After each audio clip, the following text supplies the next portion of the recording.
Welcome back. My name is Fritz, and this is video number 8 in our My First Scene in Unreal Engine series. And what I'm going to demonstrate today is lighting. We're going to get a little bit more in depth into lighting and also how to kind of optimize our performance basically through the way we're using lighting. And we'll talk a little bit about frames per second and things like that. So let's go ahead and get started. Right here is my scene. I kind of played around a little bit with some of the light just to kind of get us started in a certain position and kind of show you how things are going to work here. The first thing I want to talk about is setting our outside lights. Right now I have the sun pretty low in the sky along with my light source, so you can see it right over the top of that tower right there. And over here is the 000 location where those particular assets are located. So right now I have the sky sphere selected. What I'm going to do first is I'm going to select my light source, and this light source is what provides light throughout our entire scene. But it's also tied in with the sky sphere in respect to where the position of the sun is going to be located, the appearance of the sun. So what I'm going to do is I'm going to change the position by just selecting the light source and using E on my keyboard for my rotation tool. And I'm going to rotate my light source up, and you notice the sun is not moving, but the light source is. You can see that I'm getting more and more light here. And I'm going to go and change this drastically, kind of put it so that the sun is kind of right over my center courtyard here, kind of giving me that feel of a high noon. And I'm going to try to rotate a little bit here so you can see the sky a little better. The sun should pop in hopefully somewhere over here. We should still be able to see it.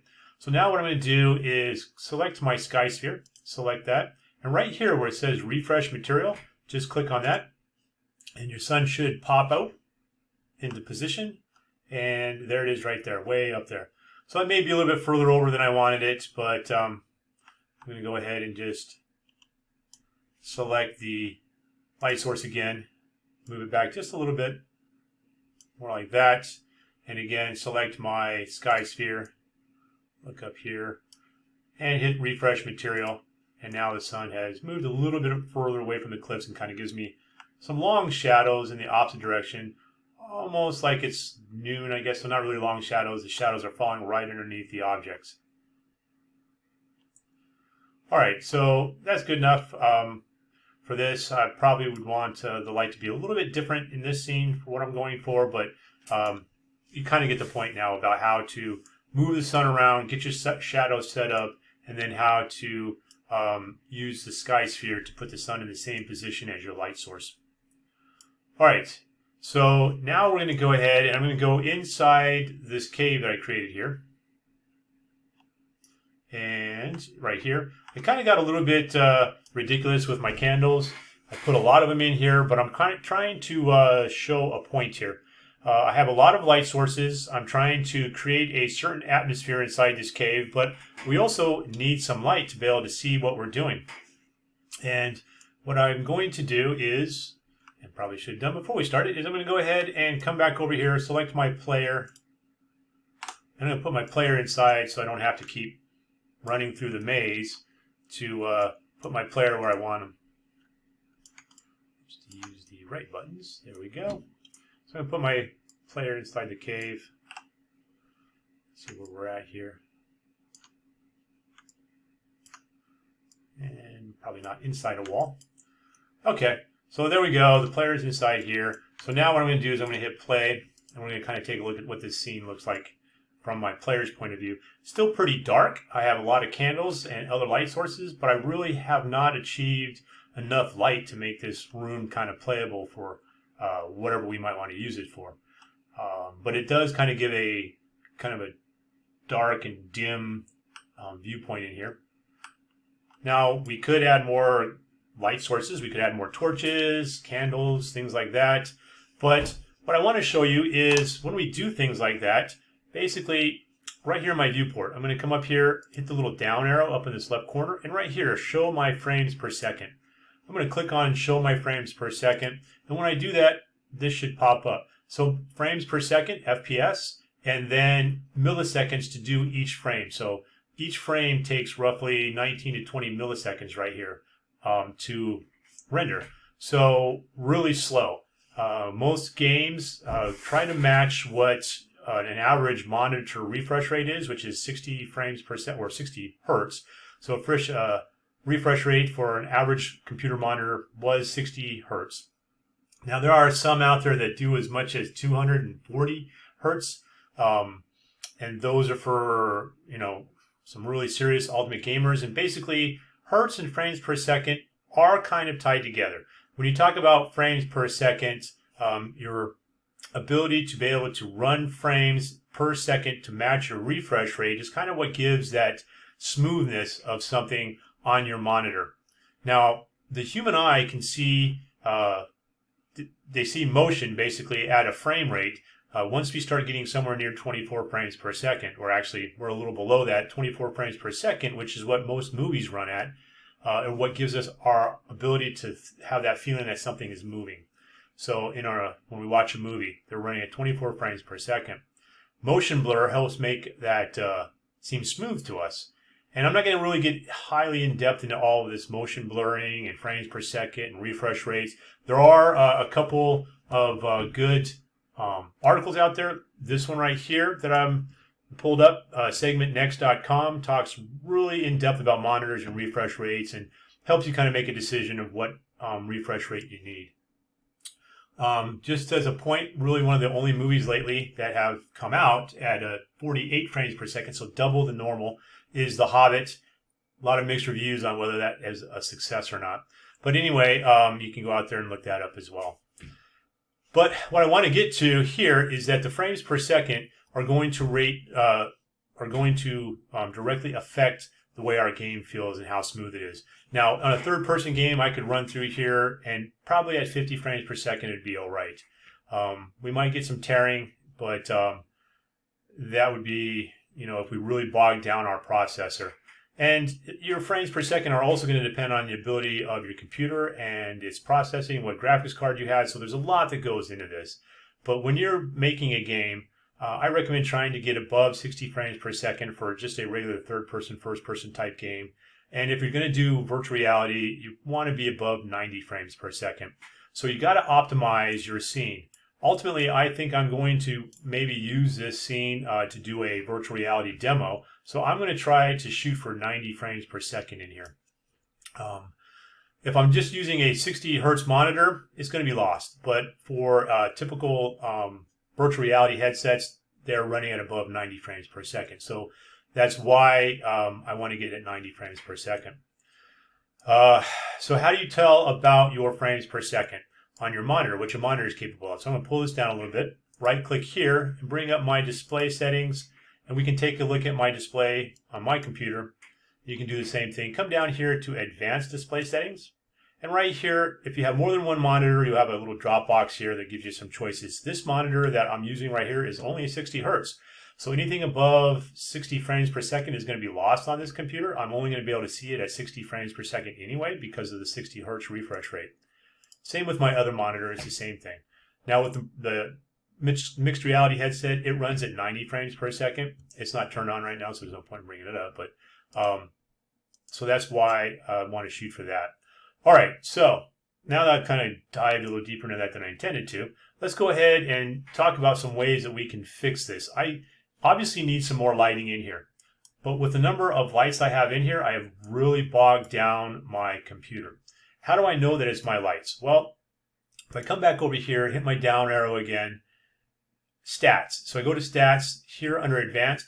Basically, there are so many tools inside of Unreal Engine that you can pull up to help you see all the different things that you're trying to do inside of the software here. I'm going to come down to one that helps me with scene rendering. Okay, so down here at scene rendering, I'm going to click that. And that's going to bring this up. And you can tell my render view family is using up a lot. That's 16, 17 milliseconds worth of time. If I come down here to counts, my present time, I'm averaging 20 milliseconds. I want to get somewhere down around 11 or below for 90 frames per second. My mesh draw calls, I'm at over 1,000 for mesh calls. So that's the draw calls for anything that needs to be drawn within the scene. So all these different objects. And my lights in the scene, I have currently 126 lights. Okay. So with this rendering, I know that, let me go ahead and close this one. So I'm going to go ahead and come back in here, go to advanced, and let's take a look at my GPU. So first I'm going to turn this one off. Take a look at my GPU here and see what's happening with my GPU. So my shadows and my depths. So basically my lights and my shadows and my depth. These are the two that are costing me the most amount of time right here. At the very top of my list. As we move down, again, shadow projection. More things to do with light. Visibility commands. So it looks like a lot of my time is lost here in my lighting. So I'm going to go ahead and go to stats. Come back in here, turn that off. What I'm going to do is I need to come up with a different way to get the light level that I need in this room without so many lights. Now these candles, kind of a cool effect. I'll probably leave one or two in here because I like the way they look, you know, and I showed you how to do it in our previous video. But you got to remember, each one of these deals with 3 lights. There's 3-point lights on each one of these. It's going to have to calculate all of that light, the way it's going to ray trace it, it's going to bounce it, all of the shadows that come from it. And I have over 20 of those in this here times 3. So over 60 lights just right here. So I'm going to take a lot of those out. My torches, I'm going to leave those because I'm trying to give a feel that this is more lit by torch. And what I'm going to do is I'm going to use a point light. So I'm going to go ahead and pause for a minute. I'm going to clean out a lot of these candles. I might drop a couple of these torches that are out here. I'll have to decide that once I start seeing where I'm at with my frames per second. And then I'll go ahead and come back on and I'll bring up some point lights and show you how I'm going to put my point lights in here without giving the effect that it's a light source is coming from the ceiling. So let me pause and I'll be back in just a few. Okay, so now I'm back, and basically what has happened here is I've deleted most of those. I've left about 4 of those candle lights, so that's 12 additional lights. I might come in and clean 1 or 2 of those out.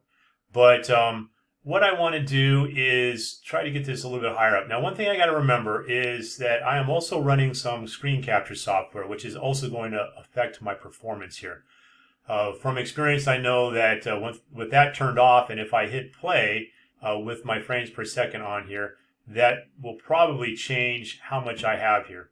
So let's go ahead and hit play and get my player back in this direction.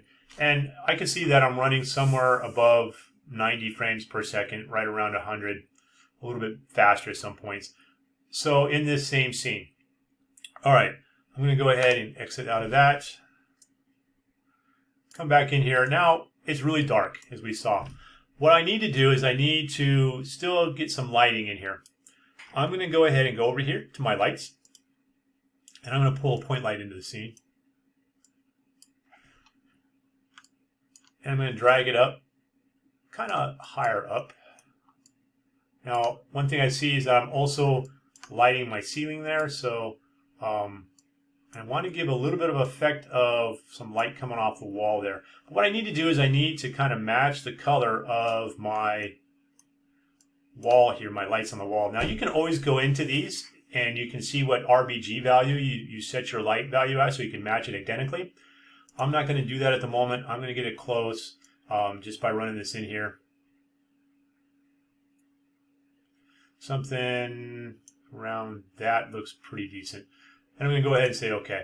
Now, if I wanted to be exact, I would go in and do that. But for the demo I'm trying to give you here, I want to make sure that I don't use up too much time. I'm going to reduce my, actually, let me go ahead and first leave that alone. Pull this down just a little bit so I'm not lighting the ceiling quite so much. I want to give a tall kind of darkness to the room, but have lighting down at the lower level. And I'm going to go ahead and I'm going to now click off, because if we take a look at this, we see that there are shadows. So when I move this around, you see how it affects the shadows on the ground. I want it to feel like the lighting is actually coming from the wall, not from some invisible light up here. So I'm going to come down here and I'm going to uncheck in my details with my light selected, cast shadows. I'm going to take that off. So see when I take that off, see the shadows go away. So the shadows are no longer coming and being calculated for this light. That actually will help a little bit too, because now that's something that doesn't have to be calculated as part of the processing. So now I'm going to pull that over to the side there and just try to get kind of a glow going on in here.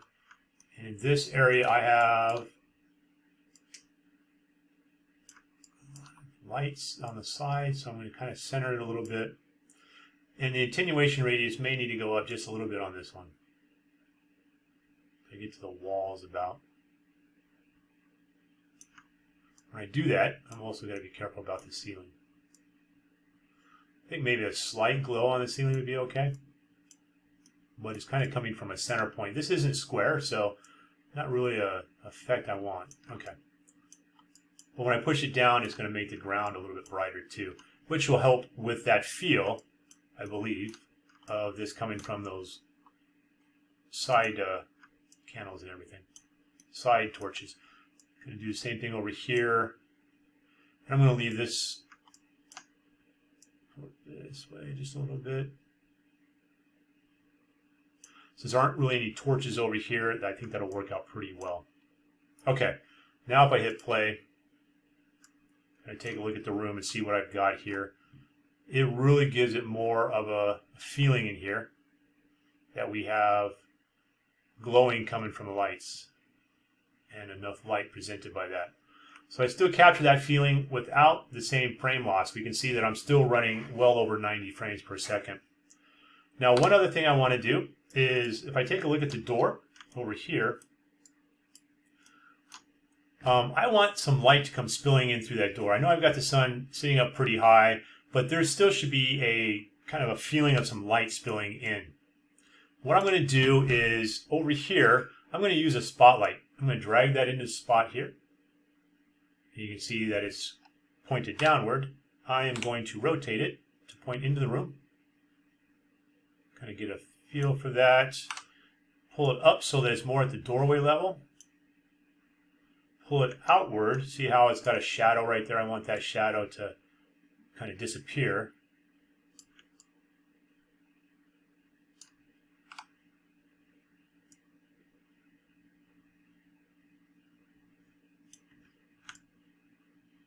I don't really want to affect the shadows out here. So that may be too far. Let's go ahead and push it back in here.